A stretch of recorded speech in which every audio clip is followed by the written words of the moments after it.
Bienvenidos a esta nueva edición de Cara a Cara, en la que tendremos el inmensísimo placer de charlar con Paloma Hernández, o como muchos la conoceréis, Fortunata y Jacinta. Paloma, muchísimas gracias por haber accedido a esta invitación. Te tengo que decir que después de Big One, tu canal de YouTube es mi favorito. Haces un trabajo encomiable y vas ya... Reconozco que lo he mirado antes de empezar el programa, porque son tal la cantidad de programas que llevas subidos que ya perdí la pista, por el 307, por la Forja 307. 307 forjas canónicos. Porque, claro, luego hay, exactamente. Efectivamente, vídeos y entrevistas y material que no es el formato del forja canónico, donde sale Paloma Hernández y luego Fortunata y Jacinta acompañándole en blanco y negro. Esos son 307, efectivamente. Ya son 8 años de trabajo en defensa de España, ¿sí? 8 años. 8 años. Desde luego, y aparte es que en cada programa os abordas... no la noticia de la semana, no. Es decir, siempre te centras en cuestiones conceptuales, con una pedagogía, en fin. Quien no siga a Fortunata y Jacinta está cometiendo un pecado mortal y le exhortamos a que pare este vídeo, que siga y luego ya continúe. Acabas de decir una cosa, cuando hablabas de tu labor, del canal, etcétera, has dicho 8 años en defensa de España. Uh-huh. Lo dices en muchos vídeos, que no somos imparciales, nosotros nos posicionamos en defensa de España. Sí. Y efectivamente, a quienes te seguimos sabemos perfectamente que uno de los hilos conductores, si no el hilo conductor de todo el canal, es España y, por tanto, la patria, el patriotismo. Y precisamente sobre esto quería hablar hoy contigo, porque me parece particularmente interesante escucharte. Es un tema complicado de abordar en España, porque ya cuando uno habla de patria, pues enseguida le tildan de casposo, hay quien dice que la patria es un hospital. En definitiva, hay aquí un caos conceptual que creo que conviene empezar aclarando. Entonces, por eso te quería empezar preguntando, ¿cómo definirías tú, en términos sencillos, qué es la patria y qué es el patriotismo? Porque creo que si no se tiene esto claro, continuar es complicado. Bueno, pues empezamos por ahí sin ningún problema. Permíteme que antes puntualice una cosa más. Mi trabajo es en defensa de España, por tanto también en defensa de la hispanidad. Ojo con eso. Y también tomo partido por el materialismo filosófico, que es el sistema de ideas configurado por el filósofo español, además en lengua española, Gustavo Bueno.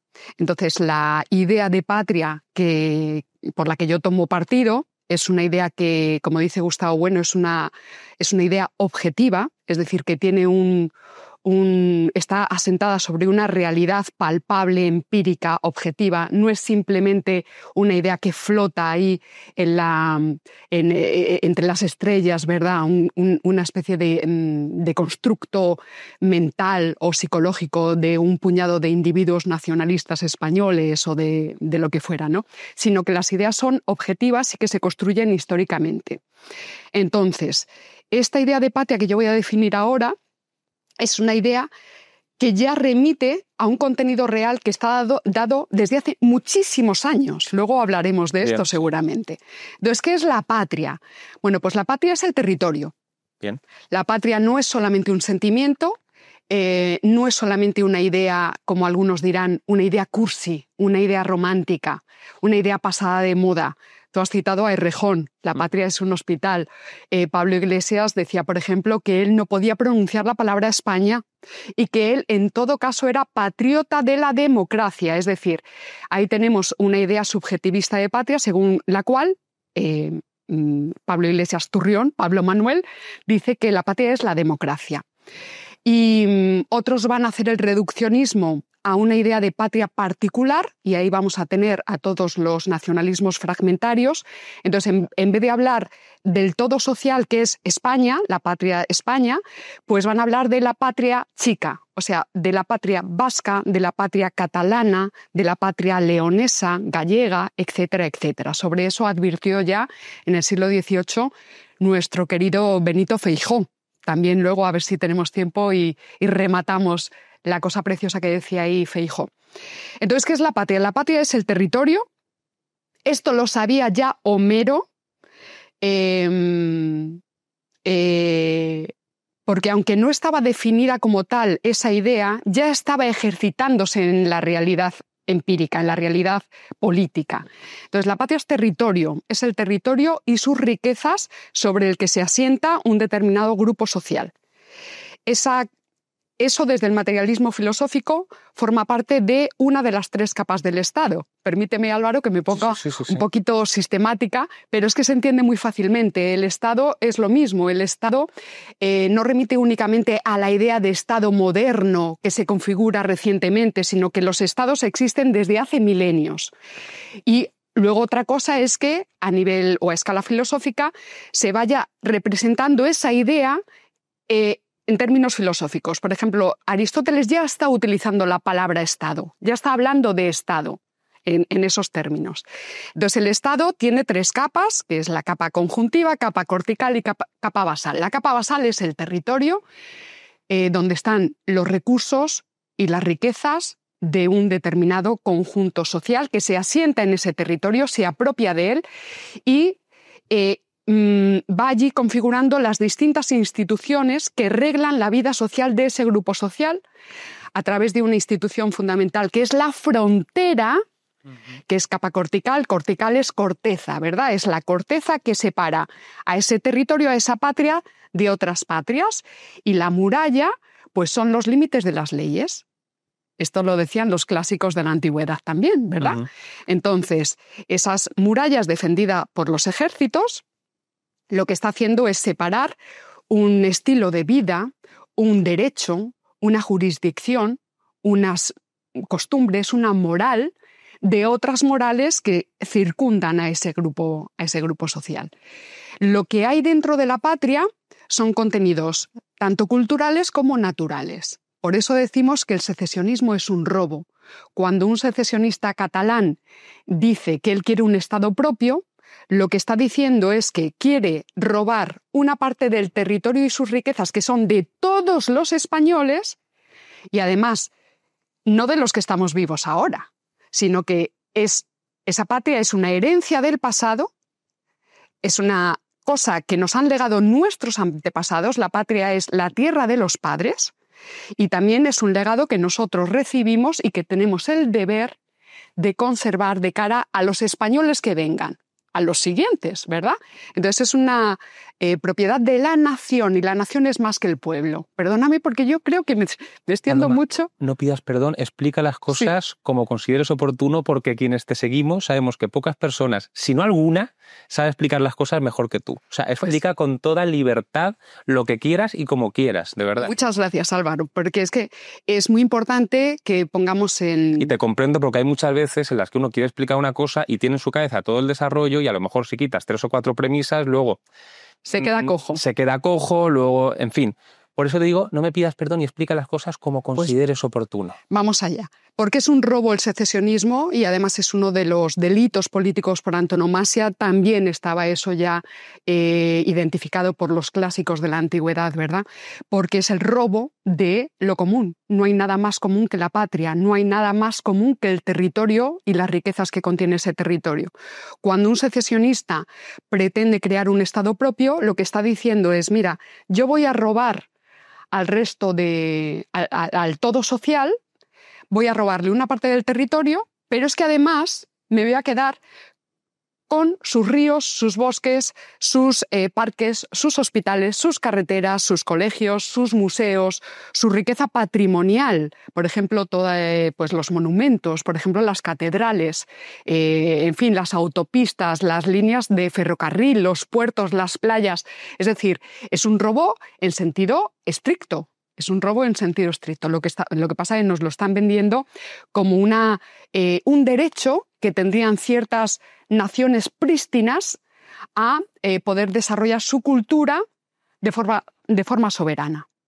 Esa es la ideología, pero lo que hay detrás es secesionismo y es un robo en sentido estricto, el delito político por antonomasia, porque la polis hace referencia al todo social.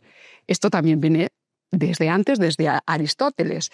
Entonces, es una parte, por eso los llamamos nacionalismos fraccionarios, es una fracción de ese todo la que pretende romper la unidad unidad e identidad. La identidad española ahora tiene otra amenaza mucho más grave, que es el Islam. Pero bueno, quizá luego más tarde podamos hablar. Hablaremos Por tanto, también, sí. Patria, territorio, tierra de los padres, herencia configurada históricamente, que va asociada a ideas fundamentales como son la idea de sacrificio, la idea de lealtad, la idea de compromiso, que son ideas que ahora los progresistas nos intentan decir que son ideas arcaicas, que ya han pasado de moda. Bueno, pues que se lo pregunten a los chinos o a Putin, a ver si ha pasado de moda eso. No, lo que nos están vendiendo es un discurso disolvente de la patria y de la nación. Y lo estamos, yo no, evidentemente, tú tampoco, pero mucha gente lo está comprando en nombre del progreso. Es una auténtica aberración. Y si la patria la entendemos de este modo, ¿el patriotismo qué sería entonces? Pues el patriotismo es asumir esas ideas que van asociadas a la patria, estas que he comentado, sacrificio, lealtad, compromiso. Hay un fragmento muy importante en la primera de las novelas de los episodios nacionales de Benito Pérez Galdós. Luego hablaremos de la Ilíada. La novela ejercita y representa muy bien ideas que a veces resultan un poco escurridizas o demasiado abstractas cuando son tratadas a escala filosófica, pero que el novelista de talento pues sabe perfectamente representar en la escritura. Y en esa primera novela hay unos fragmentos deliciosos en los que el protagonista, que es un pícaro, Gabriel Araceli, descubre el sentido de la patria. Claro, él dice, yo identificaba a la patria con el rey y con el Godoy, y bueno, le tenía más o menos entre cariño y un poquito de hostilidad, hasta que descubre lo que es la patria, precisamente luchando en Trafalgar y sabiendo que va a ser un fracaso esa guerra por cuestiones de estrategia política y militar. Y entonces lo que descubre él, y que es una verdad como un templo, a mí me pasó en el año 2017, es el descubrimiento del sentido de la patria. Es un conjunto de ideas sublimes, pero que tienen asiento real, que no son meramente subjetivas mías, de sentimientos, sino que la patria remite a relaciones objetivas. Entonces, Pérez Galdós va haciendo el recorrido. Dice, yo me imagino que todos los españoles nos están mirando desde una gran azotea. Todas las familias con sus vástagos, que es la estirpe que va a heredar la patria. Todos esos españoles por cuya libertad se han construido estos barcos, por cuya libertad estos marinos y estos oficiales van a morir en la batalla contra Nelson. O sea, la lucha es por el todo social, la lucha es por la conservación de la patria y de la libertad de quienes habitan en esa patria. Entonces, el patriotismo para mí es el ejercicio reflexivo y consciente de esa verdad, de esa realidad objetiva, empírica, palpable, que es el territorio, que se puede perfectamente ver en un mapa político, cómo están subrayadas por esa capa cortical las fronteras, las murallas. Aquí en España tenemos precisamente en África uno de los puntos más calientes del planeta, donde se ve clarísimamente cómo las murallas separan es el índice mayor del mundo, uno de los más grandes del mundo, de diferencia socioeconómica y de distintos modos de moral y de entender la política y de entender la familia y de entender el trabajo, que es precisamente la frontera con Marruecos. O sea, es simplemente, no es un concepto abstracto la frontera, es bien material y es bien objetiva. Y lo que hace es separar prácticamente dos mundos completamente diferentes. Una frontera, una institución, que estamos de la mano de los progresistas en vías de demolición. Eso es gravísimo, es gravísimo. Es que es particularmente importante entender, y tú lo subrayas muy bien, que la patria es algo objetivo en el sentido de que es algo que te trasciende, en el sentido de que no es algo que dependa de tus sentimientos, de tus deseos, es decir, existe, quieras tú o no, y tú formas parte de ella, quieras o no. Y precisamente la paradoja de los intentos más subjetivos de definir la patria, es decir, patria será pues este ciudadano del mundo, patria será pues el territorio que a mí me dé la gana. O sea, al final, el dejar en manos de cada cual la definición de patria atenta contra la misma esencia de patria, dado que lo común por antonomasia pasa a convertirse en un asunto privado. Sí. Es decir, lo que en principio debería pertenecernos a todos por igual, porque su definición está por encima de lo que a mí me apetezca o me deje de apetecer, pasa a convertirse, pues eso, en un capricho personal que cada uno puede definir en los términos que considera apropiados. Y eso al final lleva a una disolución tremenda, tremenda. Leyendo yo ese primer episodio, el de Trafalgar, yo también tuve una especie de revelación. Hay intuiciones que tenemos flotando, pero que no sabemos verbalizar, y precisamente por eso es tan potente cuando leemos a alguien, y más sobre todo, estoy de acuerdo contigo, si es un novelista, porque tiene un lenguaje mucho más poético, mucho más estético, etcétera, que genera un impacto mayor en el lector. Y yo, esto hace ya unos cuantos años, por una intuición que tenía, la vi confirmada ahí, que es la siguiente. Digamos que uno quiere a su patria no porque sea la mejor, sino porque es la suya. Sí. Y cuando uno entiende hasta los tuétanos esos, lejos de, que hay mucha gente que lo dice, no hay que ser patriota porque quien ama a su patria desprecia a las demás. Todo lo contrario, todo lo contrario. Sí. Yo quiero a mis padres y a mis hermanos y a mis amigos, no porque sean los mejores del mundo mundial, que evidentemente cada uno piensa eso respecto de los suyos, sino porque son los míos, y precisamente por eso puedo entender que cualquier persona piense que sus padres y sus hermanos y sus amigos son los mejores del mundo y le quiera por eso, y precisamente porque yo también quiero a mi patria, porque es la mía, puedo entender perfectamente que otra persona haga lo mismo con la suya. Y esto lo capta genial, genial, genial cuando habla del sentimiento patriótico que también tienen los ingleses, y no lo narra con desprecio, sino que lo describe en los mismos términos en los que describe el sentimiento que puede tener un español. Otra persona que capta esto maravillosamente bien, y esa película me encanta, es Cartas desde Iwo Jima, de Clint Eastwood. Precisamente tiene dos películas para narrar lo mismo, una desde el punto de vista estadounidense, que creo que es Banderas de nuestros padres, si no recuerdo mal el nombre, y la otra es desde el punto de vista japonés, que es Cartas desde Iwo Jima, y ves con la comprensión y con el respeto con el que trata a los japoneses, precisamente porque sabe y entiende que están luchando por lo mismo que los otros. Sí. Y esto fue una revelación para mí, y creo que es muy importante. Lo que hay detrás de esas posiciones que comentas tú de yo soy ciudadano del mundo, la patria es la humanidad, luego también hablaremos de que lo que está ahora muy asentado es la idea de que la patria es Europa. Ojo con esto, porque está en boca de muchos militares españoles, con todo lo que eso comporta, embajadores. El poder diplomático en España está en una situación complicada ideológicamente. Entonces, lo que hay detrás es una especie de idea de armonicismo universal. Es la idea de que la humanidad pues, se tiene que unificar, de que las fronteras pues, rompen esa unidad originaria entre los hombres. Entonces, lo que hay por detrás es la idea de que yo tengo que dejar de, o que es muy fascista, defender a la patria, porque claro, la patria es la humanidad. El problema es que esta gente no tiene en cuenta que la vida histórica y la vida política y geopolítica no se mueve por principios de amistad ni por principios de armonismo universal, sino que una cosa que remarcaba constantemente Gustavo Bueno es la dialéctica permanente. Es el conflicto y la contradicción permanente. Dialéctica de estados y de imperios. Ese es el motor de la historia, no es la armonía universal. No es la paz perpetua universal de la que hablaba Kant y que ahora mismo es una ideología triunfante. Estamos en la era de la paz perpetua kantiana a través del globalismo oficial, a través de los globalistas, que es lo que nos están vendiendo en la propaganda, ¿verdad?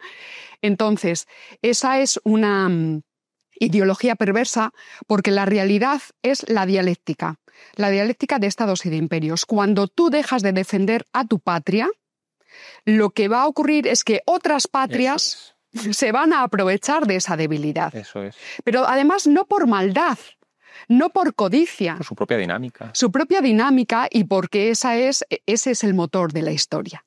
Y nosotros ahora mismo en España tenemos una amenaza existencial real y objetiva que es Marruecos, que lo que está haciendo es aprovecharse de esa debilidad que está mostrando la sociedad española en su conjunto y en particular nuestros gobiernos del régimen del 78.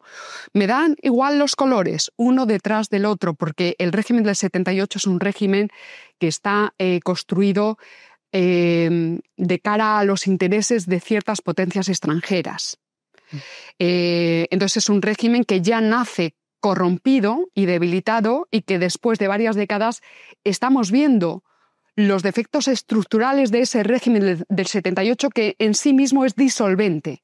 Es disolvente del Estado y de los poderes y capas del Estado y es disolvente de la nación en tanto conjunto de individuos españoles, los que fueron, los que somos y los que serán. Entonces ahí tenemos a Marruecos, en una situación histórica completamente está en las antípodas de España. Se está haciendo fuerte. Marruecos, no él solito, o sea, Marruecos tiene detrás también alianzas y empujes de otras potencias internacionales que evidentemente van a aprovecharse de la potencia de España, y estoy hablando, por ejemplo, de Francia. Estoy hablando de Francia. Toda la cuestión de la apertura de fronteras, de la entrada de inmigración ilegal y masiva subvencionada por los estados, todo eso tiene que ver con una... Y la aceptación de la sociedad española que eso pase tiene que ver con una situación de debilidad extrema interna. Estamos poniendo a la vista de todas las potencias mundiales nuestras costuras y nuestra absoluta debilidad. Y es muy, muy preocupante. Entonces, simplemente subrayar esto. Tú dejas de defender a tu patria para ser muy armonista, ¿verdad? Y soy ciudadano del mundo, de acuerdo. Otras patrias te robarán lo tuyo. Te lo robarán en los términos que hablábamos al principio. Te robarán los minerales que están en el subsuelo de tu patria, de tu territorio. Te robarán tus riquezas, mi madre siempre comenta, dice, a mí esto del patrimonio de la humanidad a mí me suena muy mal, que la catedral de no sé dónde sea reconocida como patrimonio de la humanidad, porque patrimonio de la humanidad. Es que no es tuyo. Es que no es tuyo, es que es de un ente que no existe, que es una cosa abstracta, que es la humanidad. Además, Juan Sánchez Torrón, que es una persona a la que leo con muchísima asiduidad en Twitter, brillante, has compartido algún programa con él también, hacía un comentario en relación con la película Invictus, de Clint Eastwood también, a mí Clint Eastwood me gusta mucho, que conecta con lo que estamos diciendo, porque básicamente lo que él viene a decir es que, aun no siendo la mejor película de Clint Eastwood, y estoy de acuerdo, sí que,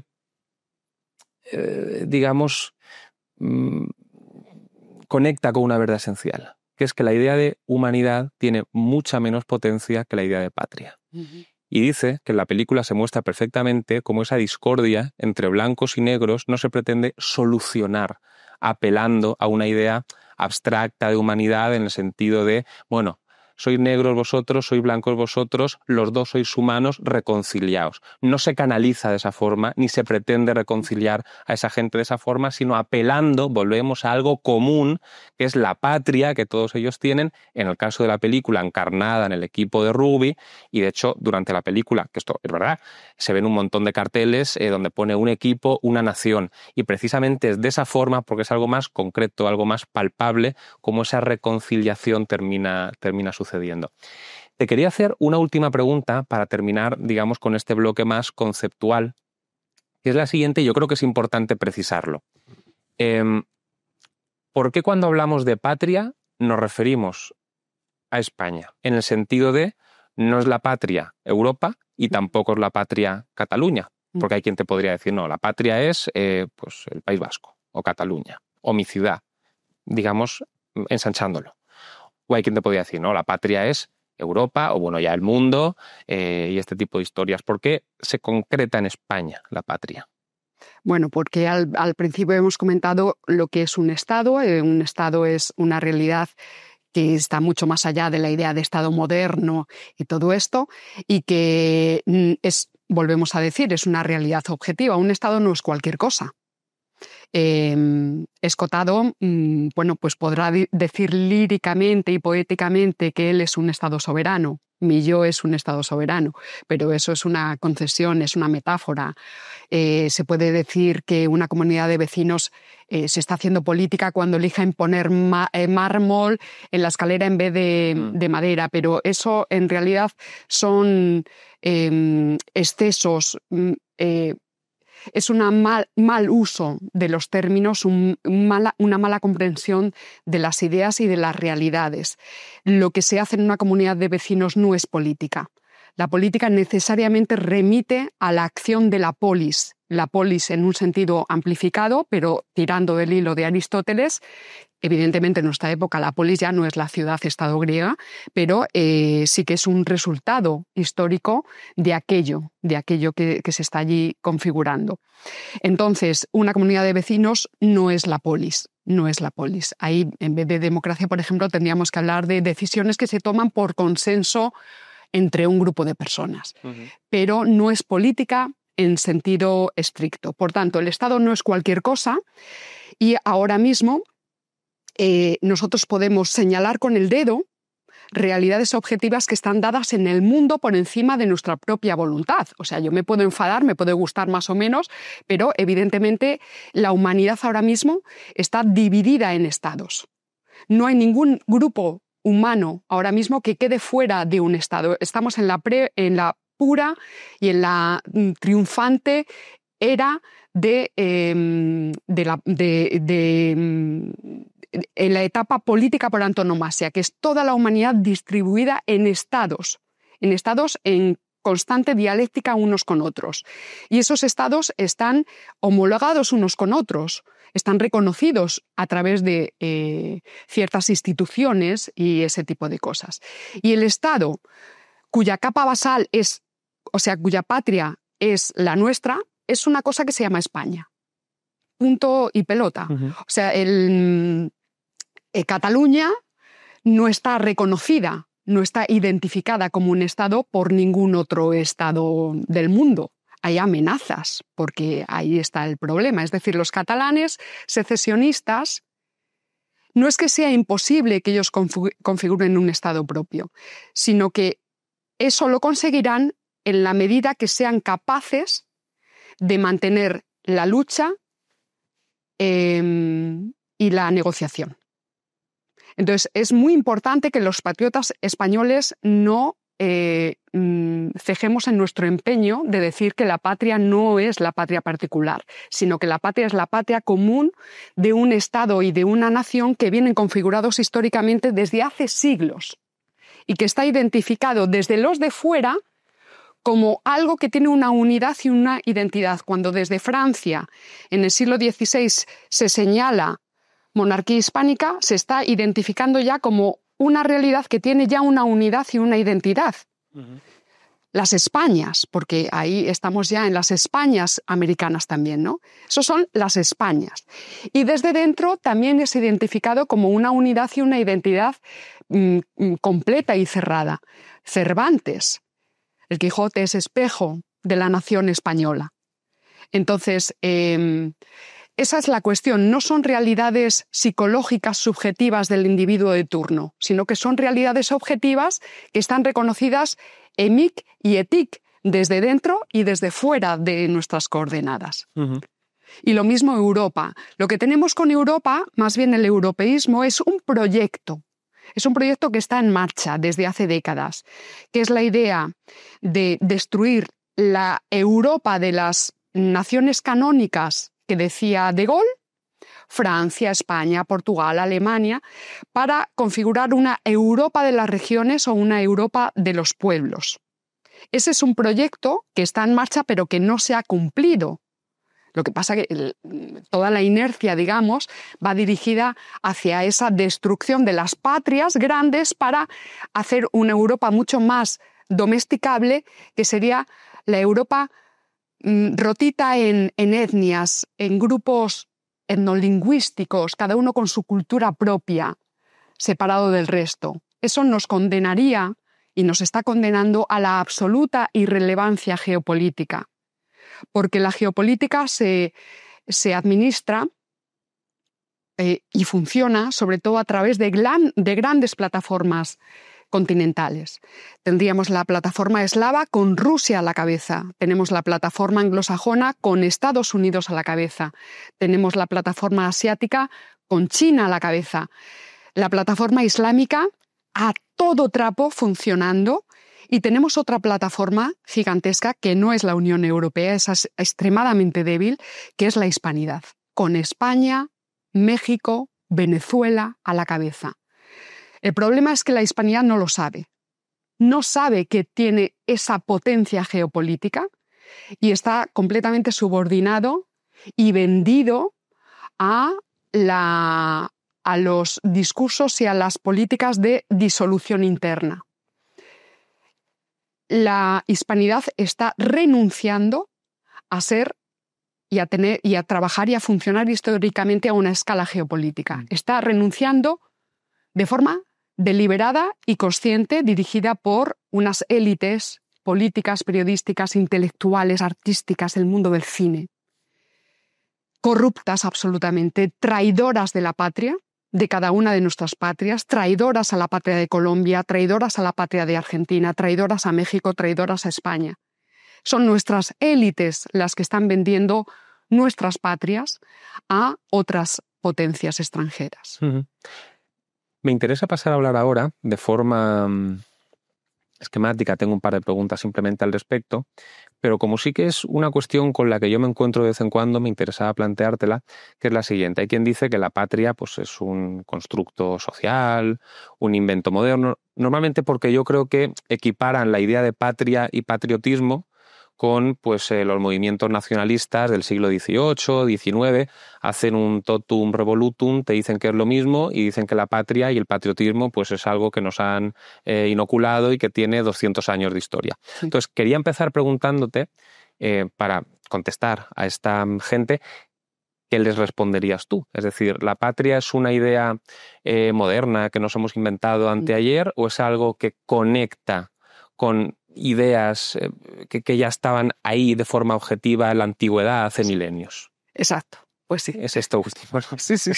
Ahí está. La respuesta es sí, rápidamente, o sea, está conectando con realidades que ya estaban funcionando desde hace muchísimo tiempo. Ese sentimiento de pertenencia, de lealtad al grupo donde uno ha nacido, de donde son sus padres, esa herencia histórica, que es lo que decías al principio cuando definías el patriotismo. O sea, ese sentimiento ya está presente desde hace milenios. El sentimiento que está asociado a esa realidad que es tierra de los padres, donde están enterrados nuestros padres y donde nuestros padres han roturado su paisaje, han roturado. Gironella lo dice también muy bonito en una novela suya, cómo descubre un día que ese paisaje que él veía desde la infancia hasta su edad adulta, él pensaba que era un paisaje natural.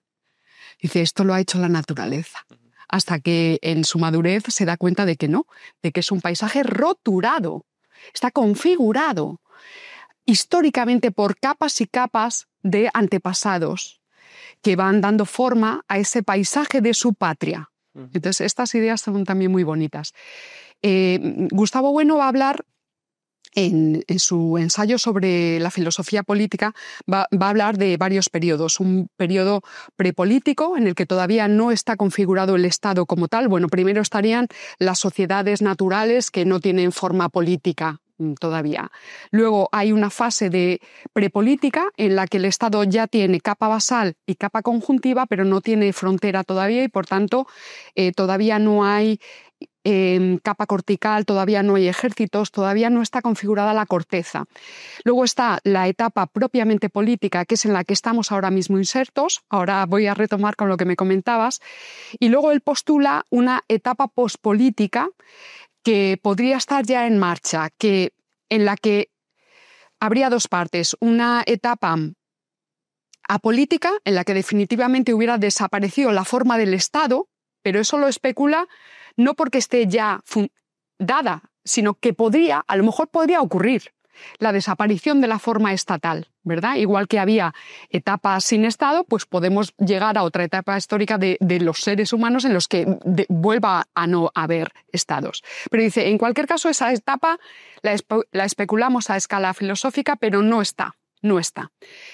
Lo que sí está es una etapa en la que se están configurando grandes alianzas o grandes bloques, ¿de acuerdo?, de confederación de estados.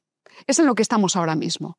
Por ejemplo, OTAN, ONU, Unión Europea, son eso, son instituciones supraestatales que tienen muchísima potencia y que están dirigiendo nuestra vida política y social de muchos países y que está influyendo a escala planetaria, pero que solo existe porque previamente o porque está asentada sobre estados. Es decir, la forma Estado no ha desaparecido. De hecho, cada vez hay más estados, no menos. Cada vez hay más estados, no menos. Entonces, ¿cuándo empieza a configurarse la escala política en sentido estricto con su capa basal, patria, conjuntiva, instituciones, cortical, militar y frontera? Pues hace milenios. ¿Que los filósofos no le están poniendo esos nombres? Da igual, porque está ya ejercitándose esa realidad. Entonces, alguien que lo recoge muy bonito es eso que convencionalmente llamamos Homero, en la Ilíada. Ahí está perfectamente, y la Ilíada son 29 siglos. En la Ilíada está perfectamente ejercitada la idea de patria. Además de esa forma que no es maniquea, como tú comentabas antes que hace Clint Eastwood también. Él está diciendo, hay dos grupos sociales que se están enfrentando, los aqueos, los futuros griegos por un lado, que están realizando una invasión y una agresión y una conquista de Troya, y cada una de las partes está defendiendo su patria. No es una cuestión talmudista del bien contra el mal y entonces Homero toma partido. No, ahí se ve cómo cada uno está defendiendo su patria. Lo que pasa que en esa narración épica tan hermosísima sí que vamos a poder extraer sutilezas. Por ejemplo, Héctor y por ejemplo Aquiles. Héctor, el hijo de Príamo, por antonomasia, el héroe humano, no divino, que lucha por su patria por una cuestión racional y reflexiva. No es impulsiva, no es pura violencia gratuita. Él sabe por lo que está dando su vida, que es la defensa de Troya, y él sabe que la defensa de Troya, su patria, la sagrada Ilión, no es solamente la defensa de la ciudad, o de los terrenos de cultivo, que también, o de los ríos, los manantiales, que también, sino que es la defensa del marco de libertades donde se desenvuelve la vida de su esposa, de su hijo, de sus conciudadanos, de sus compatriotas, de los troyanos. Y dice de una forma muy bonita a su esposa Andrómaca, si se pierde esta guerra, entonces tú estarás condenada, porque claro, la harán esclava, perderá su libertad, a ir a por agua a la fuente al servicio de otra mujer, que será la victoriosa, la mujer aquea, la mujer de esos aqueos que ganarían esa guerra. Entonces ahí tenemos el sentido más noble de la defensa de la patria identificado con Héctor. Es reflexivo y es racional, no es impulsivo, no es puro sentimiento. Y luego tenemos a Aquiles. Y Aquiles va a funcionar por otras motivaciones, que es más bien una venganza ciega, un odio. Él va a utilizar su lucha por una cuestión de venganza. Y entonces, bueno, pues yo creo que ahí Homero está demostrando de una forma hermosísima cómo esa idea, aunque ningún filósofo le haya puesto todavía la idea ni haya definido y clasificado la patria es tal cosa, ya está ejercitada la idea de patria. Es la defensa de ese territorio, sus riquezas y las libertades, leyes, costumbres y moral de un grupo social determinado frente a otro. Frente a otro. A mí es que me parece que transmite una idea esencial, digamos, Homero en la Ilíada, precisamente porque lo que viene a decir es que la patria no es algo, en fin, como si uno se pelea por cualquier ridiculez, sino la patria es la plataforma o la precondición sobre la cual existe todo lo demás. Todo lo demás. estas libertades que tanto valoras, estos derechos que tanto valoras, todo eso, sin patria es que directamente no existe. Y precisamente por eso estos ciudadanos del mundo y esta gente que sueña con que no hubiesen pasaportes ni fronteras, etcétera, se equivoca y solamente reconoce su error porque termina reconociéndolo, porque cuando la realidad toca la puerta, evidentemente uno pues tiene que dejar de hacerse el tonto y tiene que reconocer las cosas tal y como son. Y en este sentido, mira, voy a leerte un párrafo de Stefan Zweig que tenía yo anotado, porque él representaba todo lo negativo que yo estoy diciendo. Es decir, es un hombre que escribía de maravilla, yo he devorado todas sus biografías, pero vivió pues en las nubes durante la mayor parte de su vida hasta que al final pues ya no pudo vivir más tiempo. Y decía lo siguiente: la caída de Austria produjo en mi vida privada un cambio que en un principio consideré del todo insignificante y puramente formal. Vemos como si la patria y estas cosas fuese algo, pues en fin, algo que se pone en un papel. Perdí mi pasaporte austriaco y tuve que pedir a las autoridades británicas un documento sustitutivo, un pasaporte de apátrida. ¿Ves? Esto parece que para él es simplemente, pues, ¿qué más da que mi pasaporte ponga Austria o un pasaporte en el que ponga apátrida? Son cosas, en fin, que se quedan ahí. Pues dice: en mis sueños cosmopolitas me había imaginado a menudo en mi fuero interno cuán espléndido y conforme a mis sentimientos sería vivir sin Estado, no estar obligado a ningún país y por lo tanto pertenecer a todos sin distinción. Y aquí, cuando vive esto, no le queda más remedio que decir: pero una vez más tuve que reconocer cuán imperfecta es la fantasía humana y hasta qué punto no comprendemos las sensaciones más importantes hasta que no las hemos vivido nosotros mismos. Es decir, aquello que Héctor ya sabía es de lo que se terminó dando cuenta él detrás, que sin patria eres un paria. Exacto. Y entonces quedas al albur, pues, de la benevolencia de los demás. No hay un suelo firme sobre el que tú puedas posarte. Y entonces, pues efectivamente es trágico que uno tenga que verse en esa condición para darse cuenta, y por eso creo que es importante subrayar la visión de patria que tenía Héctor, porque también es una visión navegantes para muchas de las personas que nos pueden estar escuchando y que piensen que esto son ridiculeces, en fin, como dice él, cosas, como dice él, un cambio del todo insignificante y puramente formal. Pues no, no lo es. Y esto lo has explicado tú muchísimas veces, que sin patria no hay demos, y sin demos no hay ni democracia, ni derechos, ni absolutamente nada. Nada, claro, es que vivimos en una época de grandes corrupciones ideológicas y filosóficas. Entonces lo que está funcionando también es esa idea de cosmopolitismo que menciona ahí Schweitzer, ¿no? Eso, la idea de que la humanidad funciona históricamente, y eso no es verdad. O sea, lo que funciona históricamente, políticamente, económicamente, religiosamente, artísticamente, son partes de esa humanidad, que están configurados históricamente a través de estados, a través de patrias. Uh-huh. Y eso es así, y de momento va a seguir siendo así. Pero eso lleva a muchísima confusión y a muchísima frustración y sufrimiento a muchísima gente. Convendría subrayar esta idea de que estas ideologías disolventes generan mucho sufrimiento, no solamente efectos disolventes reales de extravío identitario, sino mucho sufrimiento interno, individual, personal. A muchos individuos desnortados, flotantes que hay por ahí y que, claro, se dejan pastorear por cualquier tipo de predicador, de estos oficiantes, sobre todo de la progresía. La progresía está funcionando con esa idea de humanidad en el horizonte. Ese es el mito fundamental del progresismo internacional.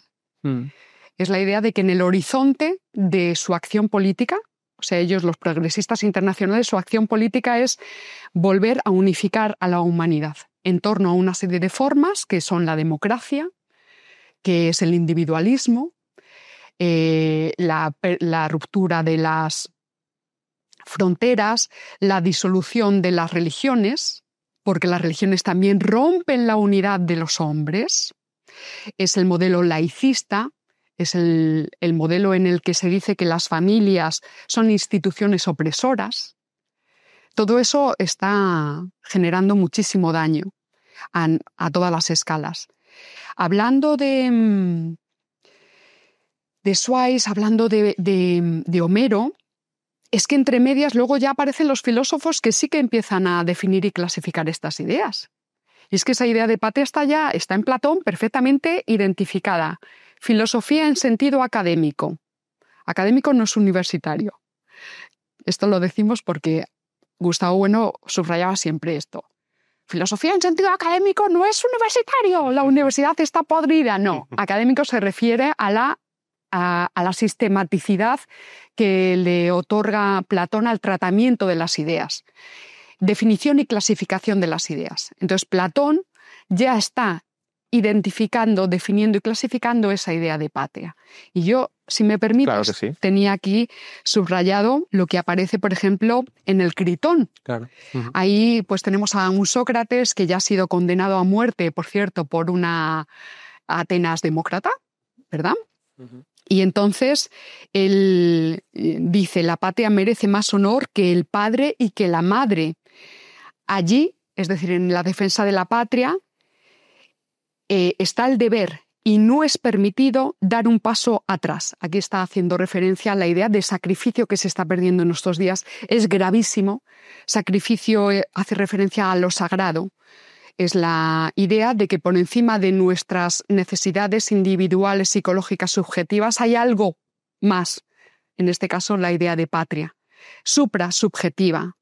España está por encima de mis intereses personales, es superior a mí, es poner todo mi tiempo, mi esfuerzo, mi vocación al servicio de algo que es más grande que yo. Por tanto, sacrificio frente a una cosa sagrada, pero sagrada en ese sentido de importancia, no sagrada porque esté tocada por el dedo divino, sino porque sin esa patria no hay ni derechos, ni libertad, ni feminismo, ni mujer. Es que no hay nada. O sea, vamos a ver, yo me empeño mucho contra las feministas, yo no soy feminista, en decirle que los derechos y libertades que yo tengo como española ahora mismo no los tengo por ser mujer. Los tengo por ser española. Exactamente. Los tengo por ser española. Y porque España se configura desde unas coordenadas filosófico-religiosas distintas del Islam. Por ejemplo, durante siglos. Entonces, mi condición ahora mismo no es por ser mujer, sino por ser mujer española. Por ser española. La idea de mujer que arrastra el catolicismo católico español,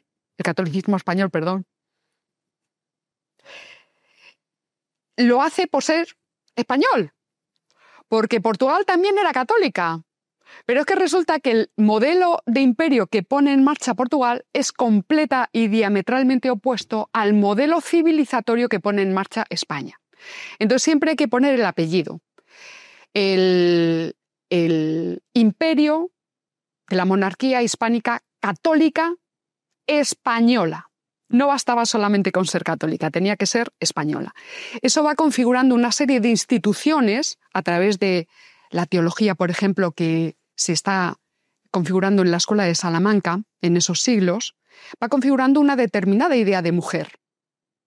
Va empujando una determinada idea de mujer asociada a una determinada idea de dignidad humana, que es la idea de persona que configura el catolicismo católico español cuando se encuentra con las poblaciones nativas en América, que tienen que parar la conquista y detenerse a reflexionar a nivel teológico y político. ¿Qué es eso que nos hemos encontrado? Bueno, pues todo eso se va incorporando en nuestras instituciones y es lo que termina configurando un estatus del que yo ahora mismo disfruto, que no es un producto del feminismo ni de las izquierdas, es un producto que viene de coordenadas mucho más grandes y mucho más complejas de la historia. Uh-huh. Entonces, ahí tenemos a este Sócrates.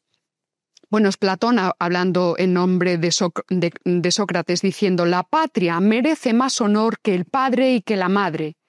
Y allí está el deber y no está permitido dar un paso atrás, la idea de sacrificio que decía antes. Y dice, si es una impiedad hacer violencia a un padre o a una madre, es mucho mayor hacérsela a la patria. La patria está por encima del individuo, está por encima. Y también tenía aquí porque claro, esto ya lo tratan a través de la antigüedad clásica todos los grandes pensadores, todos los grandes filósofos absolutamente, y tengo también recogido a Cicerón, que ya estamos en República Romana, ¿verdad? Ya no es la ciudad-estado griega, pequeñita, sino que es ya una entidad imperial. Uh-huh. Entonces Cicerón va a hacer una distinción muy bonita, que es entre la patria de naturaleza, con la que ahora muchos tienen confusión, ¿verdad? Cicerón dice, es la patria de naturaleza, es la patria donde yo he nacido, ¿verdad? Y puede ser pues tal ciudad o tal otra o tal otra. Y la patria de ciudadanía. Y esa patria de ciudadanía, que entra ya con un proyecto imperial, generador civilizatorio, que es el romano, ¿verdad? Ya está hablando de una patria en sentido político, que es la que nosotros reivindicamos. Ahí Cicerón está diciendo claramente que la patria no es el lugar donde yo nací, concreto, sino que es Roma. Y Roma es Roma. Es todo Roma, ¿verdad? Es el imperio. Es un imperio de derecho, además, al que debemos obediencia y sacrificio. Esto va a estar constantemente, atraviesa a Horacio, dulce y honroso es por la patria morir, está por todos los sitios. La defensa de la patria como máxima virtud individual y política. Por eso el ataque ahora mismo a los patriotas es tan hostil y es tan brutal. Y esto para mucha gente que nos pueda estar escuchando, que pueda sonar arcaico, propio de otras épocas, nada más lejos de la realidad. Yo, por ejemplo, estuve este verano en Vietnam y es algo, todo esto que estás diciendo, que ellos tienen muy claro. Sí, sí. Si tú le dices a un vietnamita, le hablas de estas nociones de sacrificio, de estas nociones de patria, ellos van a saber perfectamente que no le estás pidiendo que se sacrifique por un trozo de tela, sino que se sacrifique por personas. El rojo de la bandera de Vietnam, yo no lo sabía, me lo dijeron, representa la sangre de las personas que murieron en la guerra de Vietnam. Entonces yo hablaba con gente de mi edad en Vietnam y sabían perfectamente que había algo por encima de ellos que les trascendía. Es decir, esta idea de que la patria era la reunión de los muertos, los vivos y los no nacidos, ellos la tenían absolutamente clara. Ellos sabían perfectamente que sus abuelos habían muerto en la guerra de Vietnam y que sus padres, con un país absolutamente devastado, habían tenido que renunciar a cualquier proyecto personal, a cualquier ilusión, a cualquier deseo para levantar eso, y que ellos a lo mejor habían podido ir a la universidad o habían podido estudiar por esos sacrificios previos, y precisamente como muestra de respeto hacia esos sacrificios previos, ellos se sentían obligados a legar un país por lo menos en las mismas condiciones en las que lo habían recibido ellos. Y ese es el sacrificio, que no es por un trozo de tela, no es por un himno, sino que es un reconocimiento y una gratitud a quien ha estado antes, y precisamente por eso un compromiso con quien estará después.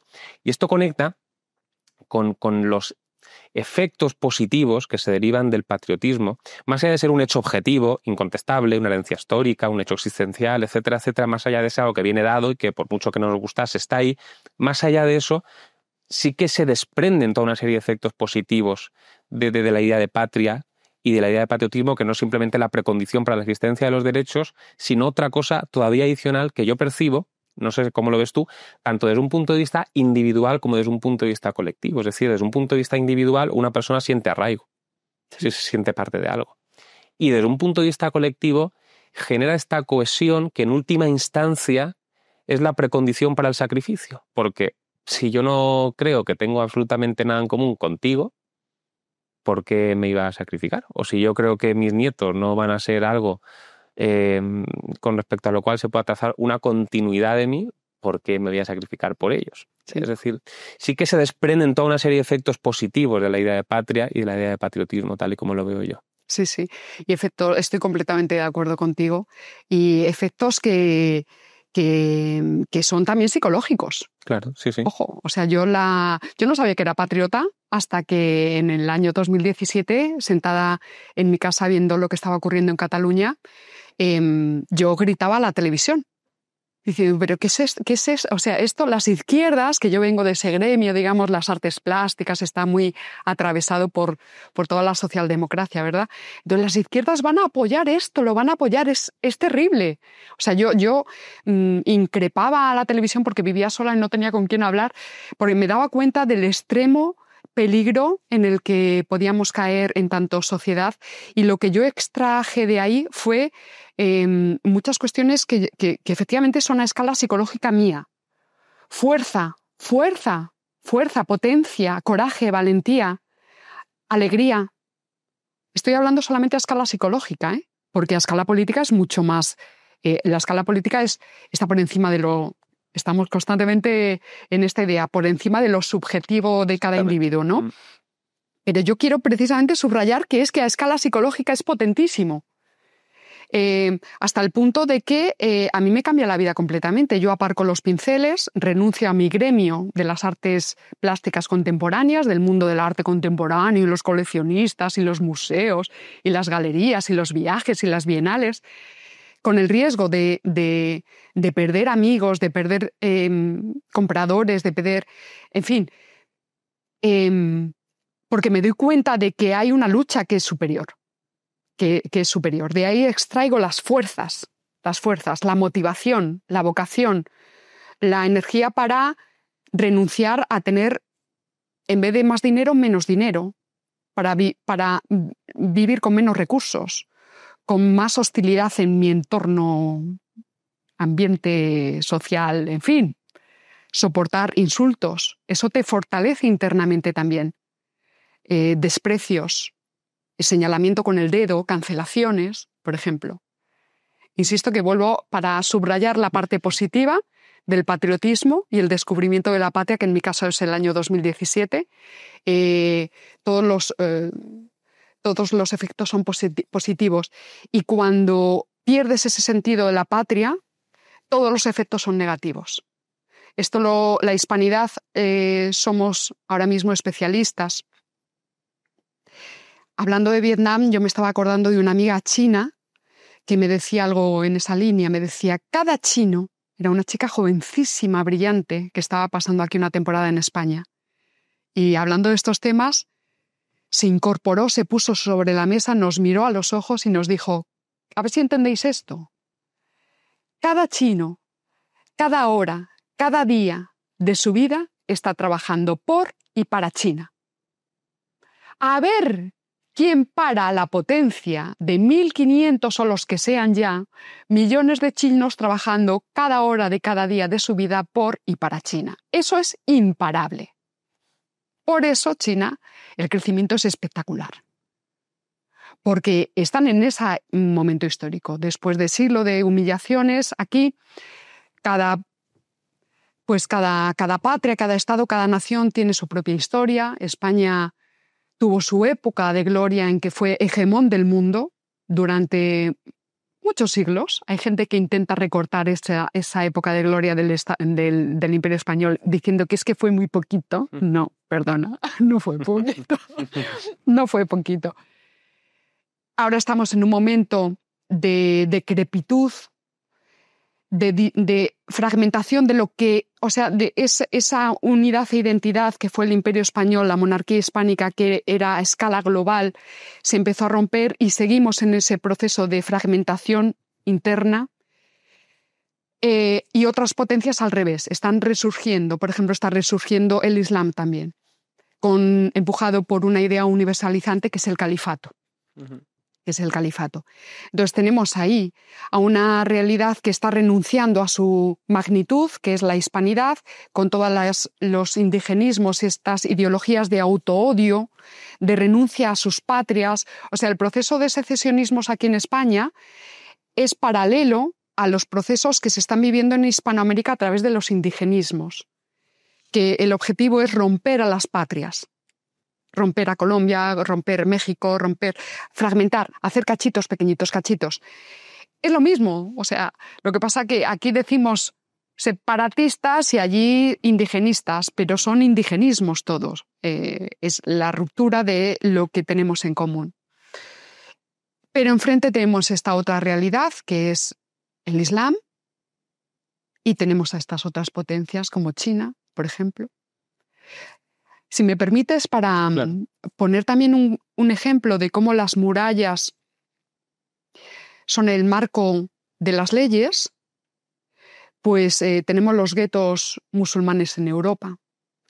Los guetos evidencian y revelan precisamente ese problema. O sea, un gueto, lo que se está configurando en los guetos islámicos que tenemos en Europa son protoestados. Hablando de las épocas de preestatales, ¿verdad? Entonces tenemos que el Islam se ha dado cuenta, aquí no voy a hacer distinción entre países musulmanes o entre suníes y chiíes, no, el Islam, en tanto mundo musulmán en crecimiento, se ha dado cuenta de que la debilidad europea es extrema y que ya no necesita el ejercicio de la fuerza bélica, militar. No hace falta. O sea, nuestro nivel de ideologías aberrantes es tal que ya les estamos poniendo en bandeja la llegada a territorio europeo, y no solamente la llegada, sino la conquista. Esos guetos musulmanes que hay en Europa son guetos demográficamente en crecimiento y son protoestados. Se están configurando como entidades estatales. De hecho, en Marsella, por ejemplo, las funciones del Estado francés ya no funcionan. Entonces, estos guetos están funcionando como procesos de invasión, lo que pasa que no militar, silenciosa, y de secesión, los dos procesos combinados, y a la vez se están rompiendo las patrias europeas desde dentro, sacando, digamos, las normas jurídicas que configuran al resto de Francia. No sé si me estoy explicando. Sí, perfectamente. Uh-huh. Y como la fuerza del Islam, hay que hacer y subrayar esto que es fundamental. La fuerza del Islam nunca es el individuo particular, siempre es el grupo. La fuerza del Islam es el gueto, la fuerza del Islam es la masa crítica, es la demografía que está absolutamente en crecimiento frente a nuestras desnatalizadas sociedades. Si en España la tasa de crecimiento es 1,3, es decir, no hay tasa de reposición poblacional, no están naciendo nuevos españoles para cubrir la propia demografía española. La tasa de crecimiento de natalidad musulmana de media es 3,8. 1,3 España, 3,8 la población musulmana. Simplemente la cuestión demográfica ya nos está indicando que en una generación, en 2 generaciones, se ha producido la suplantación poblacional, que no es cualquier cosa, porque esa población viene cargando detrás de ella toda una serie de normativas en la conducta, forma de entender a la mujer, a la familia, al trabajo, a la filosofía, a la realidad, el mundo en general, que es absolutamente contradictorio con nuestras sociedades de estirpe cristiana, griega y romana. Y son contradicciones objetivas, son irresolubles. Esto lo sabían perfectamente nuestros gobernantes en el siglo XVI, pero los actuales progresistas, y me da igual PP o PSOE, no se están dando cuenta. Entonces, lo que tenemos en Europa es un proceso de quintacolumnismo en crecimiento, aunque solo sea por una cuestión de crecimiento demográfico. Y los efectos van a ser devastadores y están ahí a la vuelta de la esquina. No hay que esperar décadas, siglos, no. Esto va a ocurrir en vida nuestra, tú y yo lo vamos a ver, Álvaro, y va a traer consecuencias incalculables, no lo sabemos. No lo sabemos, porque esto en etapas previas se resolvía a través de lo militar, lo bélico, pero eso está ahora mismo neutralizado. Permíteme hacer un apunte y voy a hacerte una pregunta ya para ir concluyendo en relación con esto que decías. Cuando yo ponía encima de la mesa, en conexión con lo que tú decías antes, los efectos positivos que se derivan de la patria y del patriotismo, hacías un apunte muy correcto que es, claro, o sea, la presencia genera efectos positivos y la ausencia no neutralidad, sino efectos negativos. Muy bien. tanto a escala individual, que si hablábamos de que desde un punto de vista individual lo positivo es el sentimiento de identidad, arraigo, etcétera, el desarraigo más absoluto. Y uno puede permitirse ser un ciudadano del mundo mientras no lo es en realidad. O sea, uno puede permitirse ser un ciudadano del mundo mientras es español, francés o italiano con esos pájaros en la cabeza. Cuando sus deseos se hacen realidad es cuando se confronta y se pone delante del espejo y dice, ups, ¿vale? Y desde un punto de vista colectivo, esa cohesión se convierte en fragmentación. Y al final, de aquí se deriva otro efecto negativo, que es que la noción de sacrificio pierde todo sentido. Y esto, lamentablemente, si yo ponía el efecto positivo de Vietnam, el efecto negativo o la muestra negativa es España. Y se ve de forma bidireccional tanto los jóvenes como las personas de una generación más mayores. Por ejemplo, tengo a chorrocientos amigos que lo que quieren es ser funcionarios. ¿De qué? De lo que sea. Y a lo mejor le dices, bueno, ya, pero es que no generas una riqueza suficiente para que el país se mantenga, esto se va a ir a pique, y les da exactamente igual. No tiene una noción de compromiso con los que vengan después. Yo quiero hacer lo que a mí me conviene y ya está. Y las generaciones más mayores, pues pasa exactamente lo mismo con el tema de las pensiones. A mí súbeme esto, y si esto quiebra el Estado durante los próximos 50 años, me da exactamente igual. Es decir, como se ha roto ese lazo que une, y como se ha roto esa sensación de trascendencia, de que hay algo por encima de mí, pues a mí me da exactamente igual lo que pase a uno, lo que pase a otros, etc. Bueno, esto es un apunte.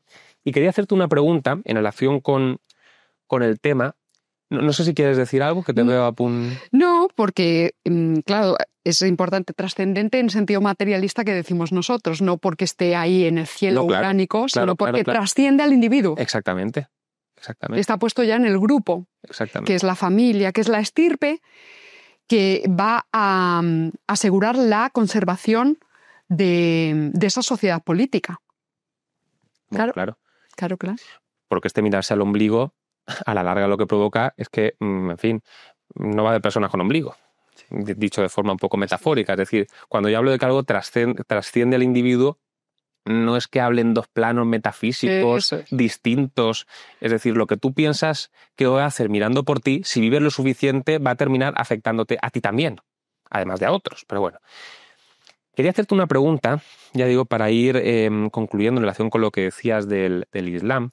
Cuando se habla de patriotismo, un tema no exactamente coincidente, pero yo creo que sí ligado, es la multiculturalidad, de la que tanto se habla. Giovanni Sartori tiene un libro bastante bueno al respecto, La sociedad multiétnica se llama, donde básicamente lo que viene a postular es que cualquier sociedad exige una dosis mínima de homogeneidad.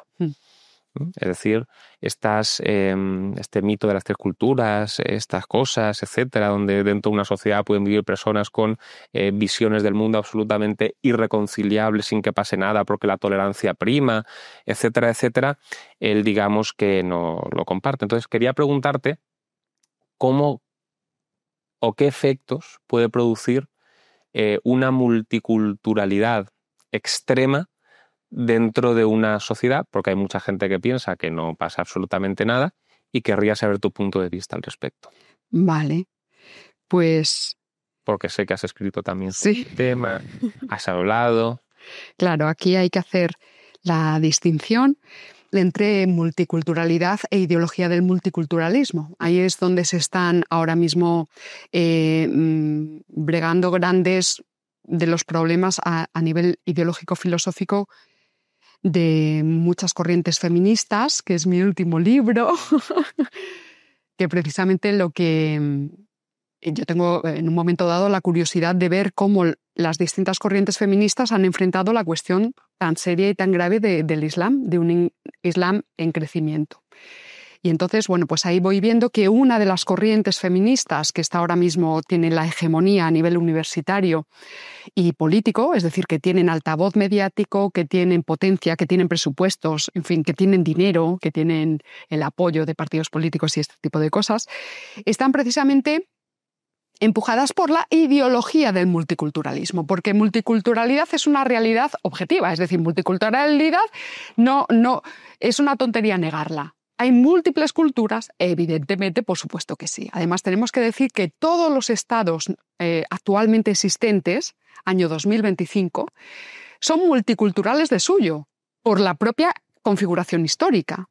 O sea, lo que van haciendo las naciones cuando van pasando en su transformación de nación histórica a nación política, es decir, a nación en sentido político, en sentido de Estado-nación, Estado moderno, es subsumir a las distintas etnias y culturas que está en su territorio bajo una serie de normas comunes de cohesión y también pues, unos componentes ideológicos que posibilitan pues, esa idea de que somos parte de lo mismo, ¿no?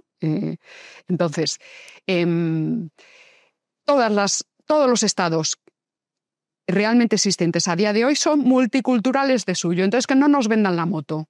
Pues ya somos plurales, o sea, el pluralismo no se puede extraer de ningún estado moderno, no se puede extraer. Y el pluralismo ideológico tampoco. Precisamente la política, que es un arte, es el arte de la prudencia, es de mantener una cierta estabilidad, un cierto equilibrio entre esas dialécticas internas que hay dentro de nuestros estados tan complejos y tan grandes.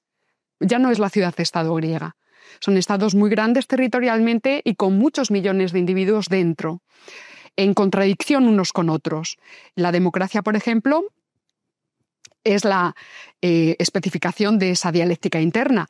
Partidos políticos, partes de la polis es lo común, el todo, dividida en partes, partidos de la polis, partidos políticos enfrentados a muertes entre sí porque todos quieren alcanzar el poder político, ¿de acuerdo? Entonces, bueno, pues es que la pluralidad, el pluralismo es consustancial a la propia vida política. Ya está. Otra cosa es la ideología del multiculturalismo. Eso lo que va a traer es una determinada idea de qué es una cultura y una determinada idea de cómo se tienen que relacionar las distintas culturas que existen en el mundo. Entonces, la idea fundamental es que todas las culturas valen lo mismo, es el relativismo cultural, todas tienen el mismo valor y además se tienen que conservar todas, porque como todas tienen el mismo valor, tienen que relacionarse entre sí de forma armónica. Y cuando no ocurre esa armonía, entonces es culpa de los fascistas, ¿de acuerdo?, que no admiten las peculiaridades de tal o cual cultura. A ver, para que se me entienda. Estos feminismos decoloniales que apoyan el Islam entienden que la mujer musulmana o que la población musulmana que está en Europa viviendo son minorías culturales perfectamente respetables y ecualizables. Y que, por tanto, igual que hay que conservar cierta reserva natural en su estado puro, intacto, o cierta especie animal, pues lo mismo hay que conservar la cultura musulmana en Europa. No se les puede tocar. Si una mujer musulmana viste un niqab, es una seña de identidad de su cultura y hay que conservarlo intacto. Es la ideología del indigenismo. Y además, cuando objetivamente vemos que hay contradicciones objetivas entre el velo que tapa completamente a la mujer porque considera a la mujer una tentación del hombre, eso no casa con la idea de mujer que trae en la cristiandad, por ejemplo, que es de donde nosotros venimos. Ellas van a decir que esa contradicción es culpa de nuestra visión cristiano-centrada y occidentalocéntrica. No es culpa del Islam, es culpa de Occidente. Es culpa de Occidente. Entonces hay que señalar que lo que hay detrás de todos estos movimientos feministas es un odio profundo a nuestras raíces, a la tradición que nos ha configurado y que nos ha hecho, por lo que sea, Álvaro, por ingenuidad, por ignorancia, por maldad, por mala fe.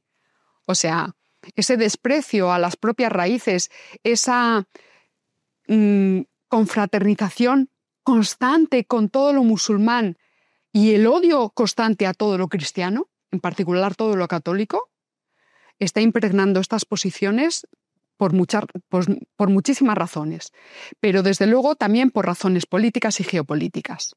Es decir, estos feminismos, desde mi perspectiva, son un caballo de Troya que favorece la penetración del Islam en territorios europeos. Están sirviendo para el asentamiento, que es curiosísimo porque es completamente antifeminista. Claro, Sí. desde sus coordenadas, yo no soy feminista.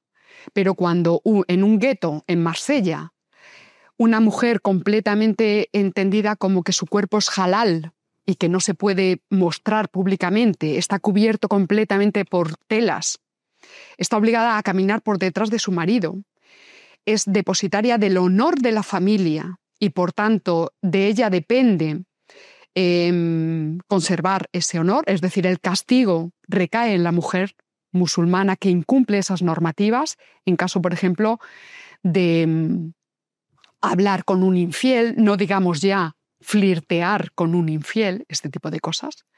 Bueno, pues estas feministas están apoyando ese machismo del Islam. Porque el problema es occidentalocéntrico y cristianocentrado. Es gravísimo, es gravísimo. Hay que desvelar, yo siempre lo digo, mi libro sobre Islam y feminismo, yo sobre todo lo he escrito de cara a nuestras niñas, de cara a nuestras jóvenes. Está escrito de una forma muy sencilla, se entiende muy fácilmente, que hagan el favor de leerlo, porque la ideología en la propaganda tiene mucha potencia. El Islam está ofreciendo un horizonte de trascendencia, ahora ya sí metafísica, espiritual, que nuestras sociedades han renunciado a ofrecer. Y eso es muy tentador para personas que tengan ese hambre de... Es el punto de partida de su misión de Houellebecq, por ejemplo. No sé si has leído la novela de Houellebecq, que es básicamente el punto de partida, una sociedad totalmente atomizada, donde nadie siente que tiene pues un propósito vital. Pues el Islam, que plantea tesis con mucha más fortaleza que el catolicismo, que el protestantismo en esa Francia, pues es comprado por millones de personas de forma voluntaria. Totalmente. Por eso se somete, de ahí el título. Concluyo con una pregunta, Paloma, en relación con este tema, porque es una cuestión que a mí me preocupa bastante, también desde un punto de vista objetivo, es decir, esto no son cuestiones metafísicas ni abstracciones. ¿Es compatible el Islam, hablando de patriotismo, de la patria de nuestros padres, de lo que nosotros, de este sentimiento de pertenencia, de arraigo, etcétera, ¿es compatible el Islam con la civilización tal y como nosotros la entendemos? Es decir, ¿es posible llegar a un tipo de acuerdo con ellos, un tipo de componenda, o por la propia lógica del Islam tratarán de fagocitarnos, etcétera? Precisamente porque has estudiado el tema, quería terminar con esta pregunta, que quizás es el problema mayor que tengamos, yo creo, por lo menos a corto plazo o a medio plazo. Claro. Bueno, pues lo primero que hay que decir, por si acaso no ha quedado claro, es que el Islam no es solo una religión. El Islam no es solo una cultura, por ejemplo. De hecho, dentro del Islam hay muchas culturas. Volvemos a lo mismo, ¿no? El Islam es un compuesto. Es un compuesto, además, muy complejo y muy potente, religioso, político y geopolítico, y se ha reactivado. Se ha reactivado por razones socioeconómicas, si queremos llamarlo así, o geopolíticas, o históricas. Va, de acuerdo. Entonces, lo que tenemos que ver es qué instituciones dentro del Islam que se está reactivando, que no es el Islam que se quiere modernizar, sino que es el Islam que ha decidido islamizar a Occidente. No sé si esto necesitaría quizá más desarrollo. El Islam en el siglo XX, ha intentado varios proyectos de recuperación. ¿De acuerdo? Y lo ha intentado primero intentando modernizarse, adaptándose a Occidente y renunciando al Islam. Esos proyectos o esos intentos han fracasado. Ha habido otros intentos como el de Gaddafi, por ejemplo, que era vamos a modernizar el Islam, pero sin occidentalizarlo. Y ya vemos que también esos intentos están fallando. El tercer intento, que es el que está ahora mismo triunfante absolutamente, es otro. No hay que occidentalizar el Islam, hay que islamizar a Occidente, hay que islamizar la modernidad, porque la modernidad ha traído una serie de males y de corrupciones que es verdad. O sea, si es que el Islam se está dando cuenta con mucha inteligencia de lo que está pasando. Lo que pasa es que ellos van a reaccionar desde sus propias coordenadas, y sus coordenadas es la Sharia. No es el Corán, es la Sharia. Es la Sharia. Cuando alguien quiera ver en qué situación está ahora mismo el Islam, no vale con irse a leer el Corán. Tiene que ver cómo está funcionando la Sharia. La Sharia. La Sharia está firmada por todos los estados islámicos del mundo a través de los derechos humanos en el Islam. Esto poca gente lo sabe. Que está diciendo, vale, son los derechos humanos de la ONU, que yo no firmé, pero le voy a poner la firmita final. Sí, esos mismos derechos, salvo lo que indique la Sharia. La Sharia es ley divina, es ley revelada directamente a Mahoma. Y es una ley que no es mudable, permanece intacta desde la época de Mahoma, porque el Islam triunfante, el realmente existente, en un momento dado de su historia, eliminó la posibilidad de introducir la razón en la fe. Cosa que sí hizo el mundo cristiano. La razón es el camino hacia la fe. Es un camino de instrucción hacia la fe. Eso es puro cristianismo frente al Islam. Lo intentan algunos filósofos aristotélicos musulmanes, como Averroes. Inmediatamente el Islam rechaza esa vía. Fe, solo fe, no razón. Por tanto, en el Islam no se ha desarrollado la filosofía crítica. La filosofía en sentido crítico que decimos nosotros, la de Gustavo Bueno, la filosofía dialéctica, ¿de acuerdo? No ha podido hacer la separación entre lo religioso y lo político. Son contradicciones objetivas. No hay voluntarismo que sea capaz de resolver eso. Son contradicciones objetivas. Ayatollah Khomeini, si el Islam no es político, no es Islam. Entonces, que se quite la gente de la cabeza que el Islam es solo una religión o solo una serie de costumbres y de formas de comer y de vestir. El Islam necesita, para llevar a cabo su realidad, su doctrina, necesita hacerse con el control del poder político. El Islam sin poder político no es el Islam.